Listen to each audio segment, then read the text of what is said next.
Dah. Okay. Assalamualaikum warahmatullahi wabarakatuh. Thank you for coming. So inshallah today we will continue reading the book on corruption written by almarhum Prof. Kamal Hassan. So as usual, I will read word by word and I will try to contemplate based on my own understanding, my limited understanding. I'm trained in political science, so maybe my perspectives will be more on political science. Okay, so I may be lacking in terms of maybe uh, the laws and regulations of Malaysian constitution, maybe because here we have Brother Adam, who is also, alhamdulillah, from ICOL. Maybe Brother Adam also can add some perspectives on uh, from laws. Okay, so the chapter is chapter 5 and the title is the urgency of spiritual moral transformation of Malay Muslim political culture based on the worldview of Tawheed. So it is about the need to revive our spiritual and moral values, particularly for the Malay Muslim politicians. And it must be based on Tawhidic worldview. Okay, so we have read until page 47.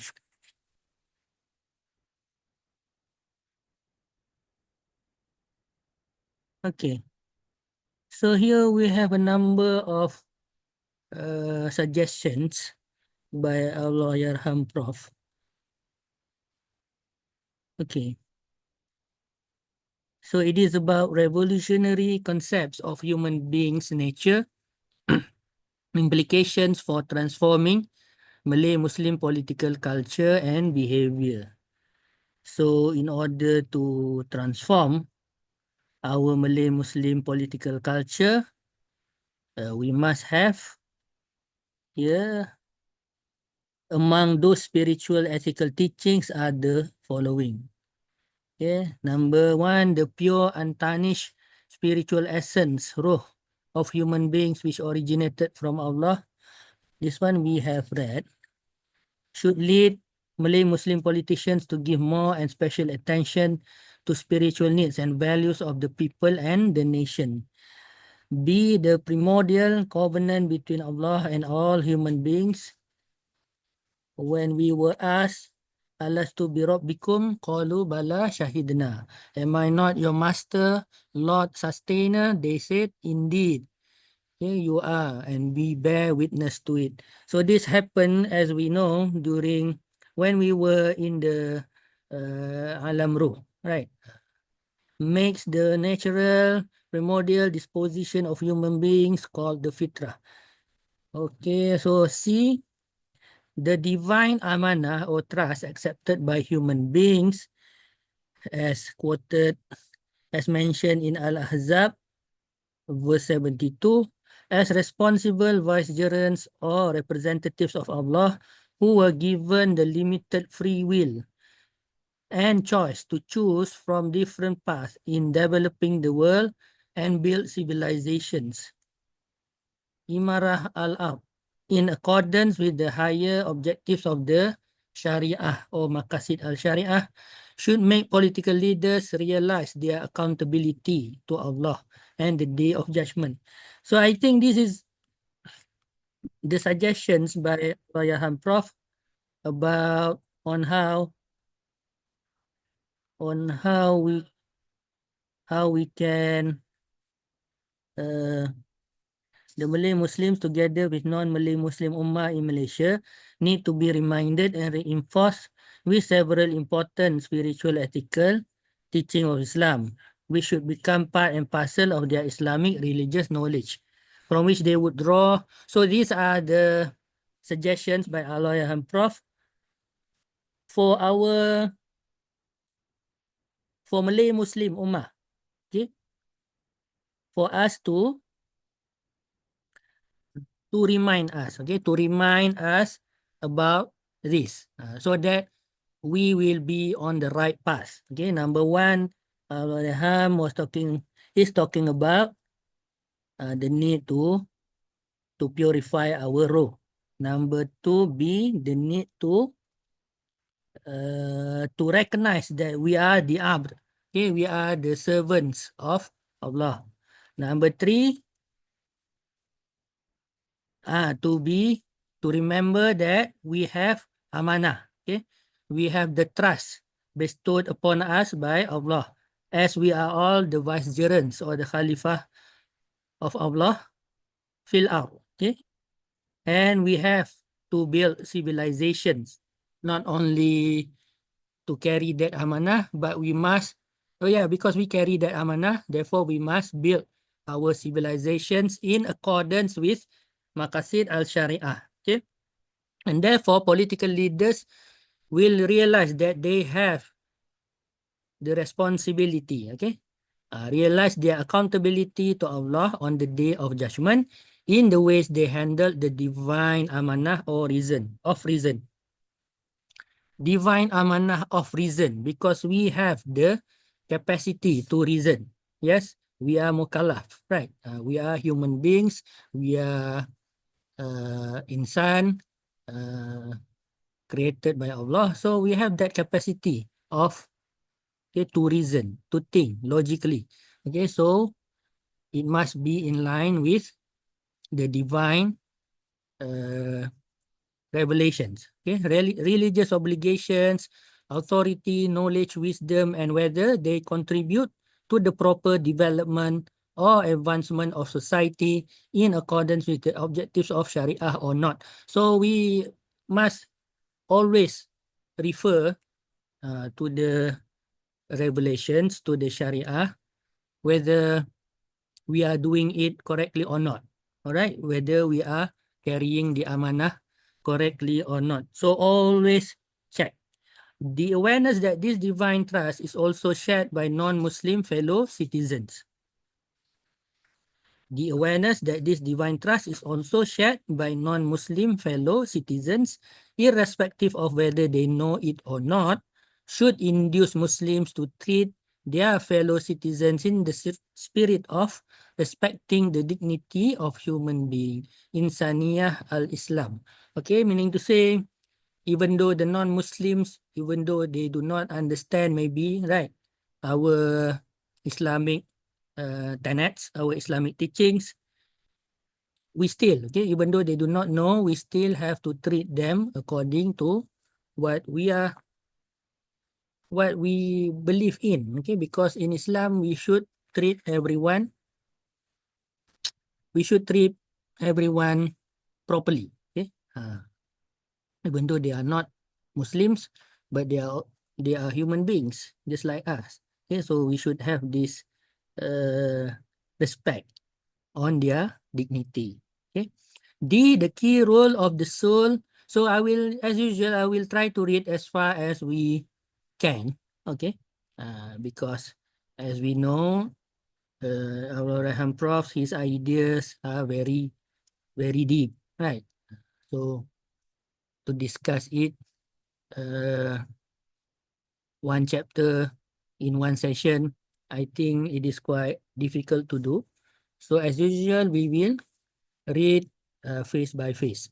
The key role of the soul or nafs of humans and its three or more stages, and the centrality of the spiritual heart or qalb, fu'ad, in human personality development requires spiritual intellectual nourishment and regular purification or tazkiyah efforts. So our soul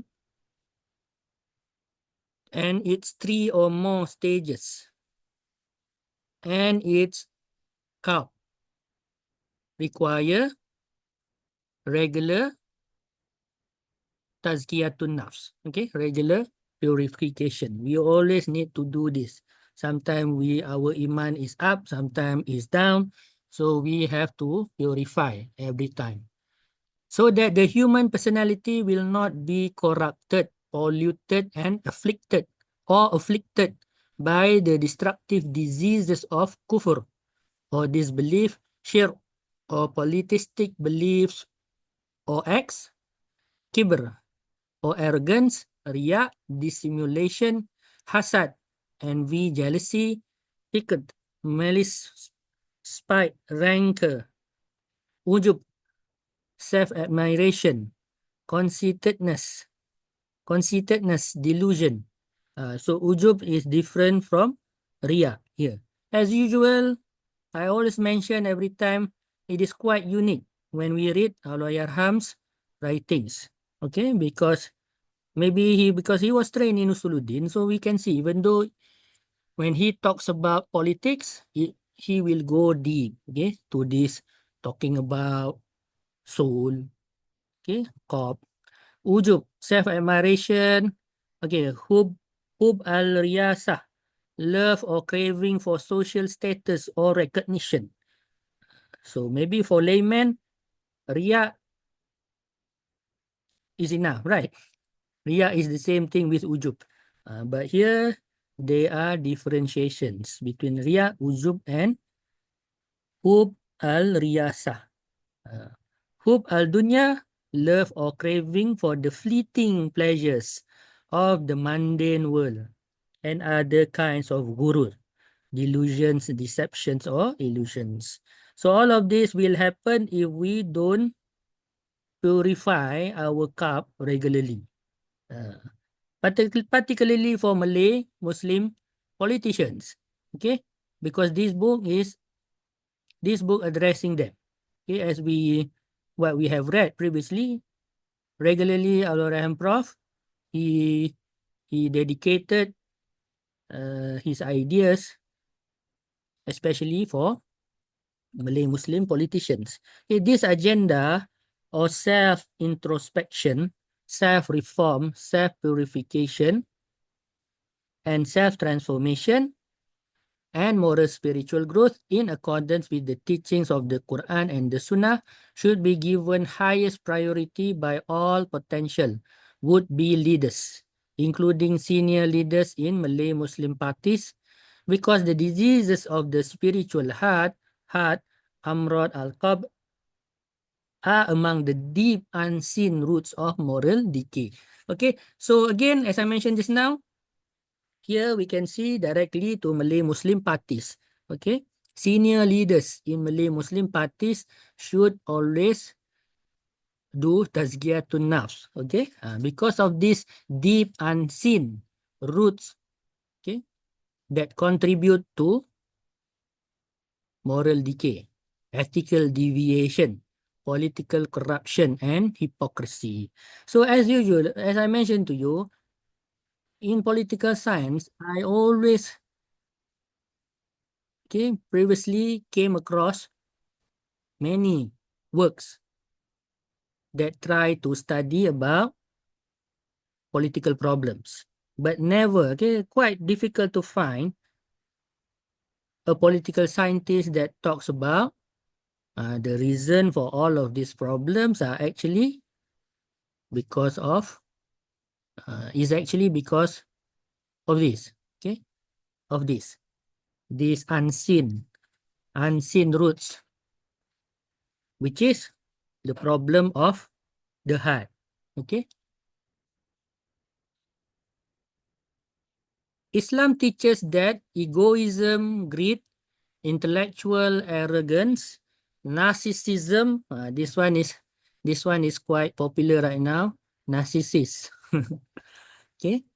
Islam teaches that egoism, greed, intellectual arrogance, narcissism, duplicity, delusions, and craving for world power, influence, status, and wealth grow out of diseased spiritual hearts. Okay, the cup has problems. Okay, this obligation, now it is bold. This obligation of spiritual purification or tazkiyatun nafs is not just to be carried out by political leaders and followers,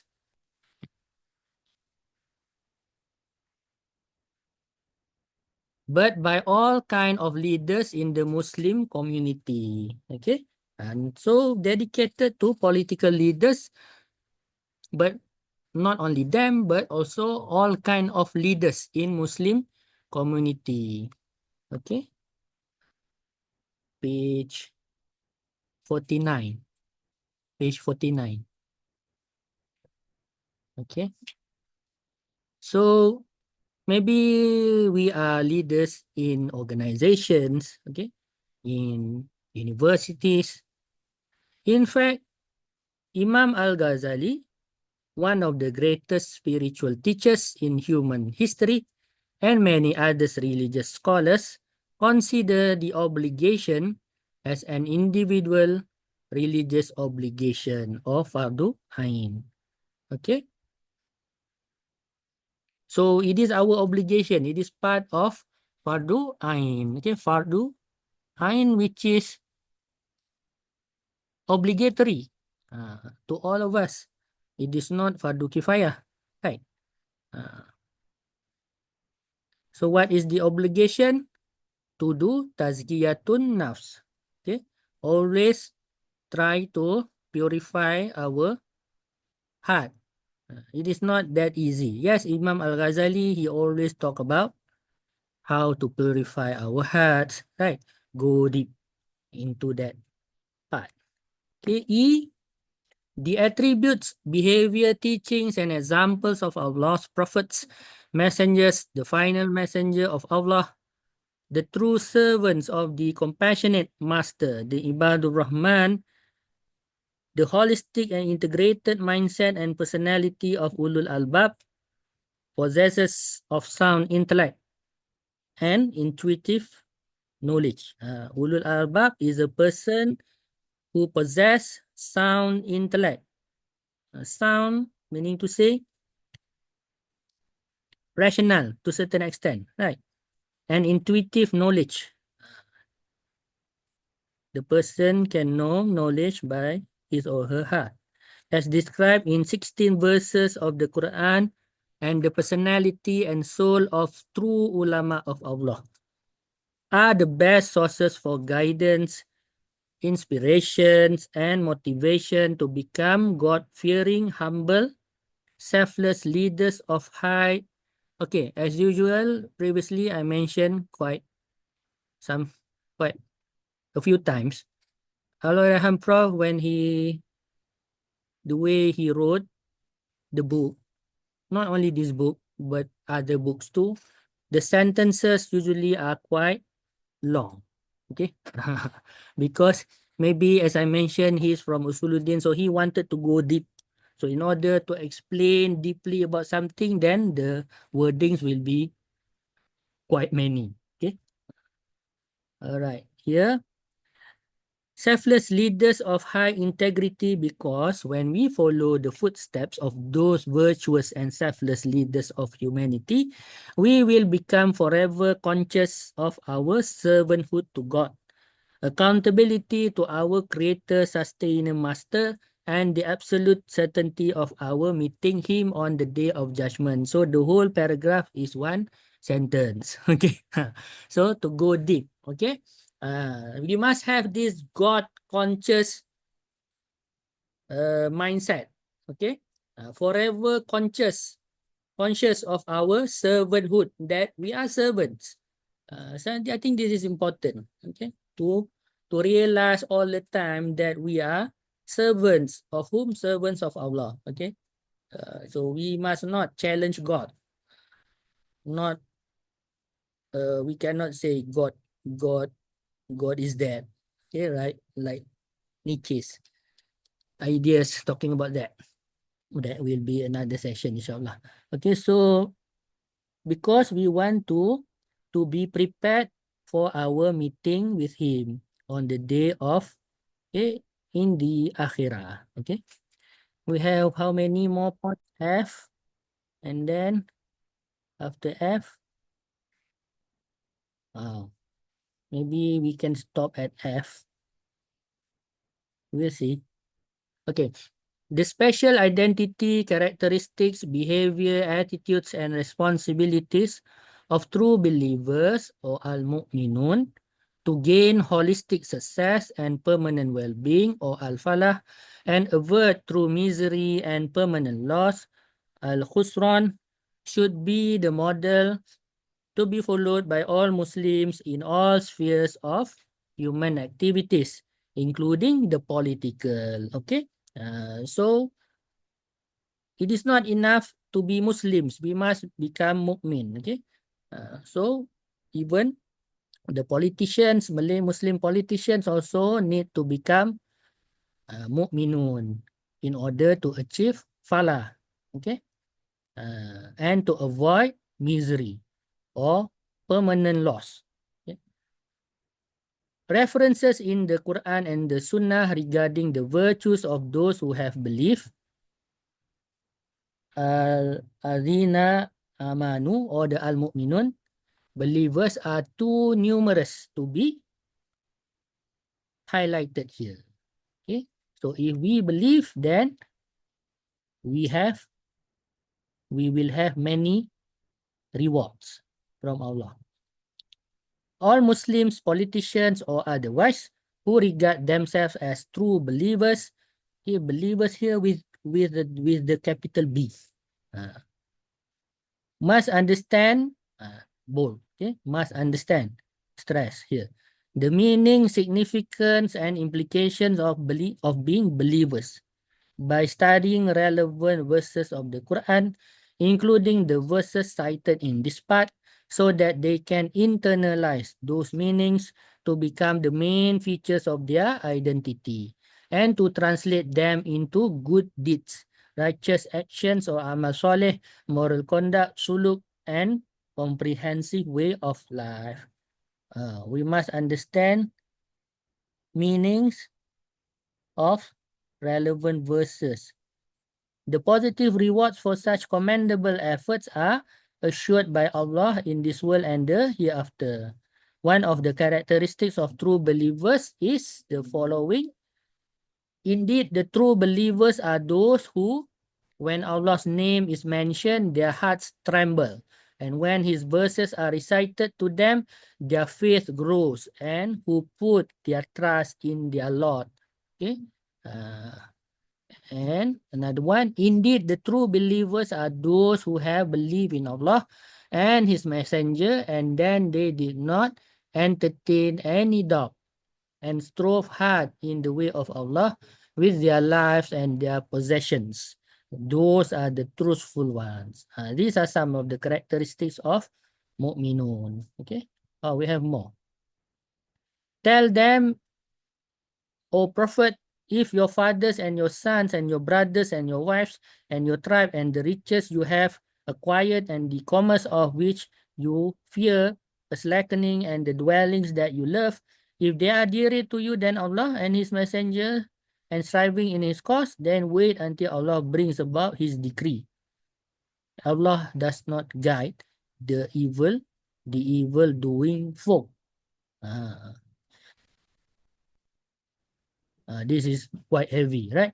We must not love those that are mentioned here more than we love Allah.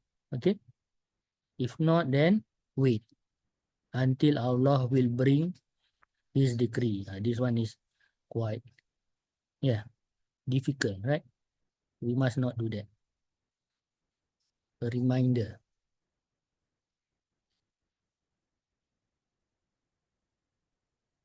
Quite a lot have.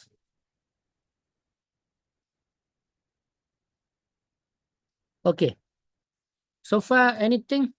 Do you want to share anything? I think this is quite enough. Maybe we can continue later. As I mentioned earlier, I will try to contemplate based on my own limited understanding, and I'm from political science, so my worldview, my view will be more from political science. Okay, anything that you want? We have a number of sisters here. Sisters, you are from which kuliah? ICOL. We have also here Brother Adam, also from ICOL.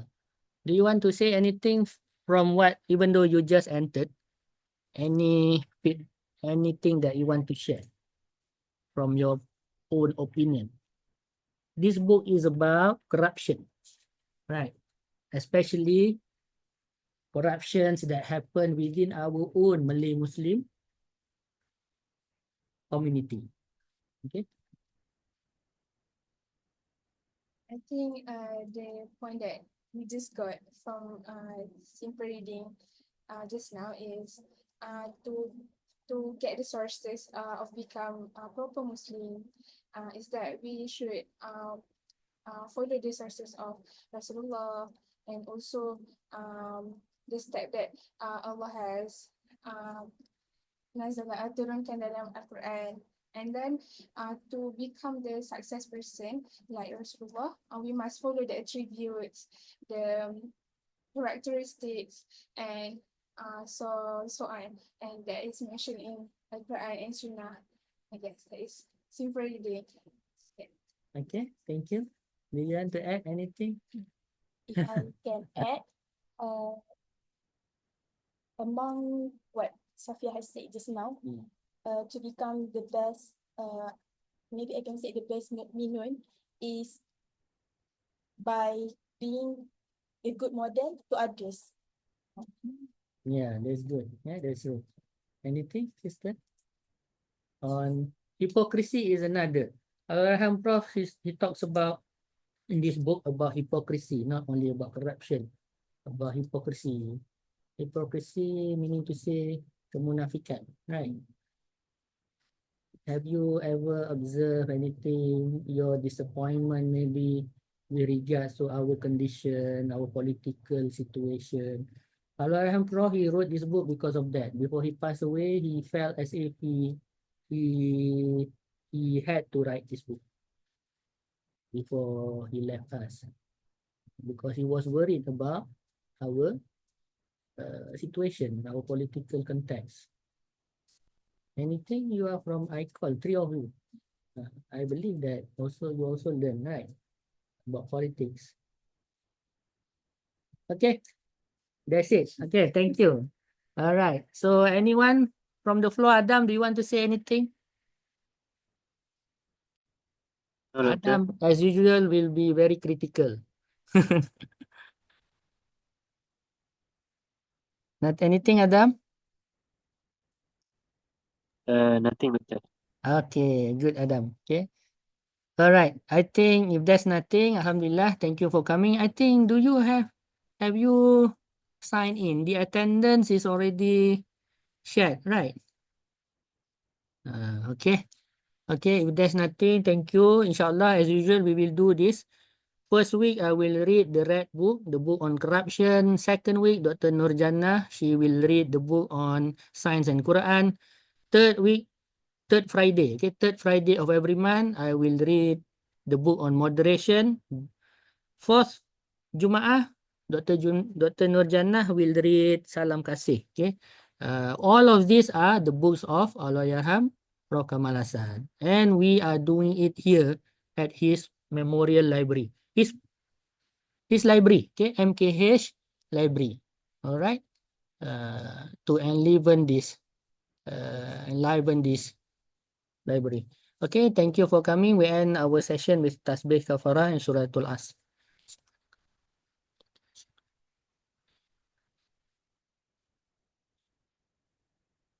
Okay, thank you everyone. Thank you, Doctor. Assalamualaikum, Doctor. Okay, Dam, jumpa lagi.